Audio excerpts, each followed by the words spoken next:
Hello and welcome to The Outdoor Coach, a series of audio self-coaching guides to take with you as you explore or observe the world outside. The Outdoor Coach brings together in a unique and accessible way the art of coaching, mindfulness practice, and the restorative effects of the outdoors. When blended with your own curiosity and commitment, you'll be able to find answers to your own questions, gain further insights and understanding, and move closer towards the goals you value.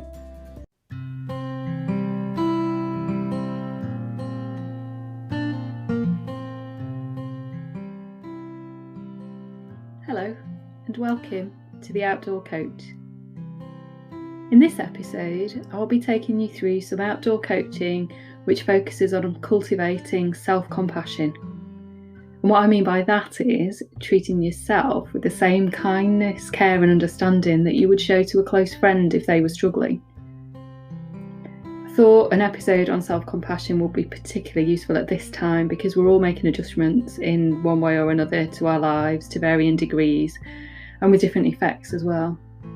So it might be that you've experienced a change in your financial circumstances or your job role, or maybe your responsibilities have shifted, or you're just finding it more difficult to tap into your social network maybe. You might be adapting to new technologies, or you might actually be enjoying a slower pace and greater freedom, and sometimes you might be feeling bad about that too. So what I've noticed about myself over the last few weeks is that as I try to make all of these adjustments, how easy it can be to fall into a thinking pattern which is unhelpful. I've certainly found that I'm saying things to myself which I would never say to a friend or in fact anyone in a million years. Things such as, you should have been more productive today, you ought to have been able to get more things done, or you're not giving enough time to your children. You could be a better friend, others are doing it much better than you are, they're coping better. And as the critical voice got louder and more judgmental, I noticed the negative effect it was having on my mental health, on my relationships, on my focus and on my productivity as well. And I knew that I needed to be kinder to myself and to just let myself off the hook a little bit. There was another voice saying, won't self-compassion make you a little bit more self-obsessed, a bit self-indulgent even? Maybe self-compassion is actually a bit selfish. So, as I usually do with these things, I turn to reading a bit about self-compassion, and I've had a seminal book by Kristen Neff called Self-Compassion on my bookshelf for literally years. So I picked it up and decided to take it down and dive in. So before we do head outside today, I'm just going to spend a few minutes with you sharing some of her thinking and what I discovered from reading Kristen Neff's book. And the first thing, one of the most important things, was that self-compassion and self-esteem are not the same thing. So she talks about self-esteem being generated from a whole range of factors, including the feedback that we get from others, how much we're able to achieve, how we regard ourselves physically, and so on. And with that, what we notice is therefore that this feedback and therefore our self-esteem is unpredictable. There's not a stable base because it's so contingent on so many changeable factors that we've got no control over at all. Self-compassion, on the other hand, comes from within us, and it's a practice.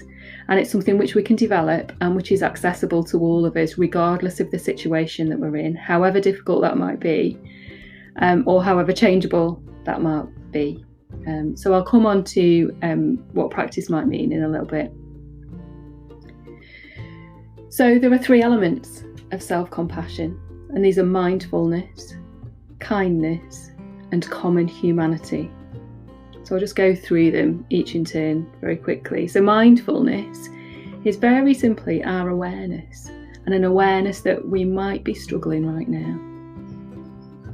And to acknowledge that, to turn towards it rather than trying to bat it away or telling ourselves that we should be doing better. So awareness, turning towards. And kindness is our response to that awareness. What would you say to a friend experiencing that struggle? And common humanity is remembering that it's not just us, that everyone has their own struggles to deal with. And in fact, that is all part of the shared human experience, and it's what connects us and actually contributes to our sense of belonging as well. So when we bring all of these things together, it results in self-compassion. And the research around this tells us that people who cultivate self-compassion have lower levels of stress, depression, and shame, and they have higher levels of positivity, optimism, and life satisfaction, and a better immune system as well. So self-compassion is a source of strength and resilience. It increases our motivation and it enhances our relationships. And what's great about this too is that the mental state we cultivate for ourselves, we actually pass on to other people. So actually self-compassion is one of the kindest things that we can do for others as well. So in this episode of The Outdoor Coach, we're going to explore what might be getting in the way of growing our own self-compassion and what we can do, how we can think, how we can behave, which will allow us to show to ourselves the kindness that we would give to others.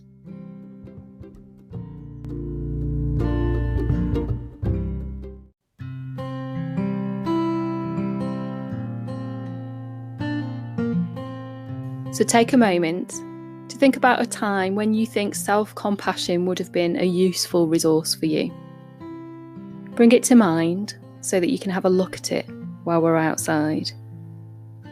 And then, as we usually do, see what the weather's doing. Make sure you're dressed appropriately, warm clothing if you need it, something to keep you dry if it's raining, maybe a hat if it's hot. And if you'd like to take a pen and a notebook or a camera to record the important things as you go, then grab those now as well. Also be mindful of what will be around you when you step outside. So if that's a busy street, take care of the roads, because it can be really easy to get absorbed in what you're thinking right now, which is great. We also need to pay attention to what's going on around us. So now that you're ready to go, don't forget that you can pause this recording at any time. The idea is that as your own individual coach, it stimulates your thinking and increases your awareness. So make sure you go at your pace and that you take the focus that you need throughout. Pause when you need to pause, resume when you need to, and enjoy.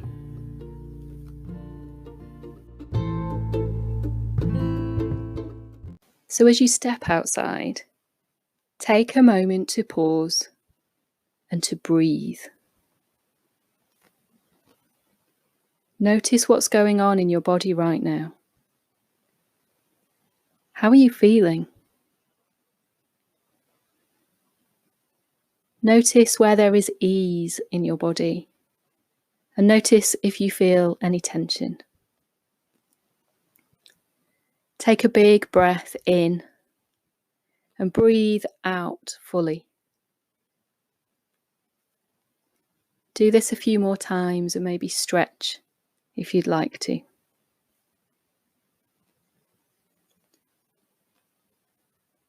Begin to settle in to your new surroundings. What can you hear around you? Really tune in. Are there any smells that you notice as you breathe in? Where is your gaze resting today? Take a few mindful steps and notice the things drawing your attention. Keep moving forward. Feel your connection with the outside. What are you welcoming in? What's resourceful for you today? Breathe it into your whole body. And breathe out anything unhelpful or which isn't serving you well. Breathe in what's resourceful. Breathe out anything you'd like to let go of. And as you walk, take a moment to recall a situation in your life that is causing you stress or worry right now. Might be something to do with your health, or a relationship, or work, or another struggle. Something which is bothering you and is difficult, but is not totally overwhelming for you right now. And once you've thought of that thing, bring it a little bit closer to you so you can have a look at it and hold it for a moment.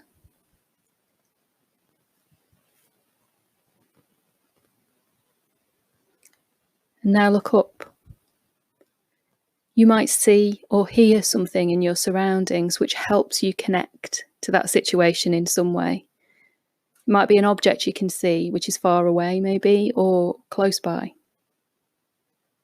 Or there might be an aspect of nature or your surroundings which remind you of the issue you're thinking of, or that acts as a metaphor for what you're struggling with. Is there something in your line of sight maybe, or something you can touch? A pebble, a wall, blade of grass? Perhaps you can see something which represents the struggle that you're experiencing. Nettles, thorns, a tall tower, a loud noise. Or it might be something completely different. What's important is that what you see, what you're drawn to, what you hear resonates for you as you think about the struggle, the difficulty that you're holding. And take as long as is useful for you to do that, to notice any discomfort or stress in your body as you bring the situation and the object or the sound into your consciousness. And now find a sentence or a statement which enables you to acknowledge the situation as it is. So that might be something like, I see how difficult this is, or this is a moment of struggle, or that really is painful. It's important that you find words that work for you, your words, and say them gently to yourself as you walk. This is a moment of struggle. And as you continue to experience this within your surroundings, find a sentence which connects you with what you see and with others as well. It might be something like, it's not just me who struggles in this way, or this is part of being human. Find your own words of connection and humanity. Look around you and notice how aspects of your surroundings are interconnected. How do they support each other? Where do you see mutual connection and support in everything that you see right now? Take a few moments to shift your attention to the connection and the support that you see, and breathe it in. And notice how it brings ease and kindness. Do this a few more times as you walk. And as you continue to move through your surroundings and your feet connect with the ground, and you breathe in what's resourcing you right now, notice around you any gentleness and stillness you see or hear. How is that true of you right now? Tune into it. Maybe you'd like to smile or give yourself a little hug.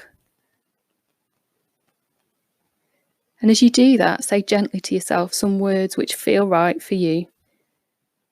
They might be, I'm here for you and I care, or may I be kind to myself and give myself what I need, or I've got your back.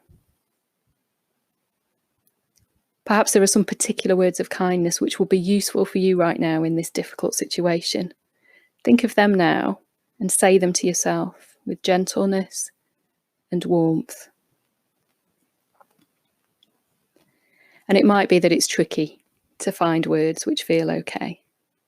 And if that's true for you, if that's the case, imagine that you're speaking to a dear friend who's experiencing a similar difficulty or struggle. What would you say to them? What simple message would you like to deliver to your friend, heart to heart? Just see if you can offer the same message to yourself.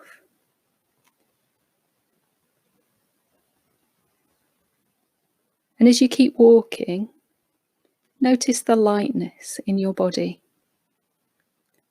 Breathe in the warmth you offer to yourself, your patience and love.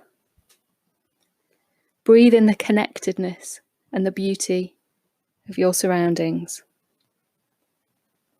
And enjoy the peace. So pause the recording now, if you'd like to, and enjoy the rest of your walk, guided by your senses and your self-compassion, until you find your end point for today. So that could be somewhere along the way, or it could be back to the point where you began.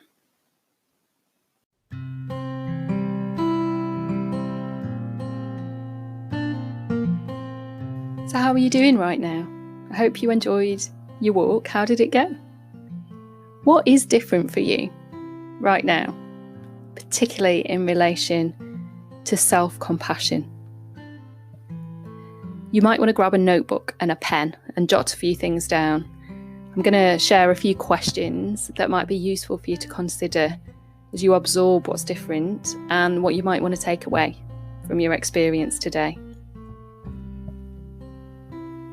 So, here's a first question.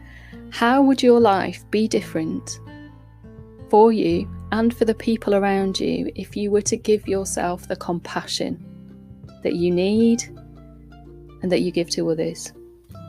So how would your life be different? How would it be to hear for yourself, from yourself, the voice you would use for a dear friend? How would that be? So what have you learned about yourself in this exploration today? Are there any actions that you're going to take as a result? What might you do differently? How might you be different? Perhaps there's a first step that you'd like to take. What is your commitment to yourself now that you've completed your walk today? So thank you for joining me for this podcast today around self-compassion. I look forward to seeing you again soon.